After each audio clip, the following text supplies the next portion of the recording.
Airline workers, like airline passengers, have had a tough time of it lately. But in our cover story, Martha Teichner reports on an airline where job satisfaction is sky high. Now tell me this isn't unusual. See the woman in the hat and the round sunglasses? The one everybody's kissing and hugging? All right, let's see it. That's Colleen Barrett, president of Southwest Airlines, at a company outing in San Diego a couple of weeks ago. And that's Gary Kelly, the CEO. Would you dare do that to your bosses? Would you want to? They all want to get their picture taken with you. Well, that's okay. You know, I think some CEOs have to travel with bodyguards. You think about that contrast. It's just something you can't take for granted. So the people working together, people loving each other, people respecting each other is... Yes, you heard right. Now listen to this. It's family. They love us. We feel the love, and it shows in the way we behave. We love to get up in the morning and go to work because we know that this is the payoff. They mean it. Southwest Airlines has been profitable every year since 1973. No other U.S. airline can say that. It's never had a layoff. It's never cut salaries. In fact, it's one of the best paid, most highly unionized airlines in the industry. What makes it so successful? Okay, a smart business plan. But something else Southwest deems crucial. So you put your employees first, and if you take care of them, then they will take good care of your customers, then your customers will come back, and your shareholders will like that. So that it's really a unity. Herb Kelleher, chairman of Southwest, is legendary in the airline industry for doing things differently than the other guys. Our planes pull into the jetway, board passengers, and pull out again in 10 minutes or less. Before he found himself Southwest's pitchman, Kelleher was a lawyer retained by the airline to get it off the ground, a fight that took him all the way to the U.S. Supreme Court. It seemed the last thing Southwest's competitors wanted to see was a low-cost upstart doing nothing but flying around Texas, in and out of Dallas Love Field. In 1971, the Love airline, get it, took off. Sexy flight attendants in hot pants? We cringe now. But Southwest needed attention and got it. You can have a low-cost carrier and people still don't fly it because they don't know about it. And so the shtick kind of fit in with getting known. By 1978, Kelleher was running the place. His way of doing that was to bring his affectionate, sometimes outrageous sense of fun to management. That's Herb. So is that. Everybody at Southwest calls him Herb. I enjoy not the theatricality of it, but the opportunity it gives me to be with our people. That is really the joy. Malice in Dallas in 1992 had to have been his goofiest stunt.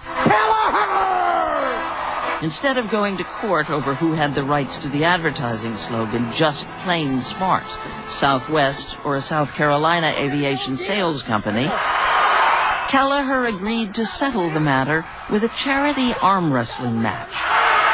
Somebody's got to lose! Yes! We're saying, hey, wait a second. We're having fun. We want you to have fun, too. So, on any given day during the final approach into Dallas from Houston, you might hear flight attendant Cassie Plourde singing you down. Time to stay seated, finish up your booze, fasten that seatbelt, 'cause now we're coming through. Plourde has been with Southwest 18 years. So has Franny Oberman. What's your best joke? My best joke? Maybe I'm addicted to the pressurization. Today, Southwest Airlines has nearly 34,000 employees. It flies to 64 different cities, has more than 500 planes, and is the nation's 6th largest airline. But what makes Southwest Southwest, the fact that it turns flights around fast, came about by accident. Because in the beginning, when it had only 4 airplanes, it had to sell one of them just to stay in business. And they went out to the ground ops folks and said, guess what? We're going to maintain the same schedule that we had with 4 aircraft, now with 3 aircraft. Management consultants Kevin and Jackie Freiberg have written a book about Southwest. And of course, everybody said, well, how are we going to do that? They said, well, you're going to have to turn an airplane in 10 minutes. And of course, the average turnaround time at that point was more like 45 minutes or an hour. Here's where the relationship the airline has with its employees comes in, what's known as the Southwest culture. In the majority of businesses that are truly successful today, they've got a really definitive cause that everybody rallies around and believes in and serves toward and works hard for. I think that's critical, and Southwest got that 34 years ago. Turnarounds now average 23 minutes, but that's still better than half the time it takes other airlines. True customers, as passengers are called, are herded onto planes in 3 big groups. They don't have assigned seats, but most of the time they don't seem to mind. Why Southwest? Convenience, the price, and I like the people.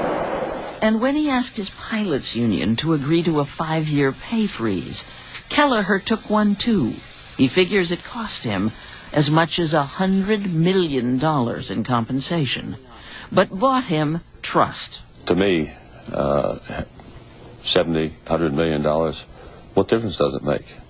There's nothing in particular I'd like to do that I can't do.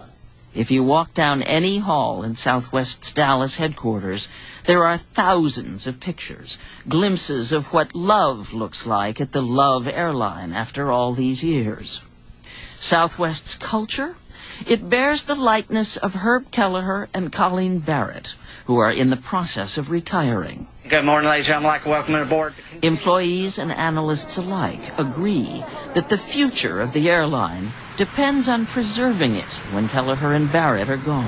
When I first came here, I thought, where's the Kool-Aid? It was that different. And it was sort of like, this can't be true. And it's catchy.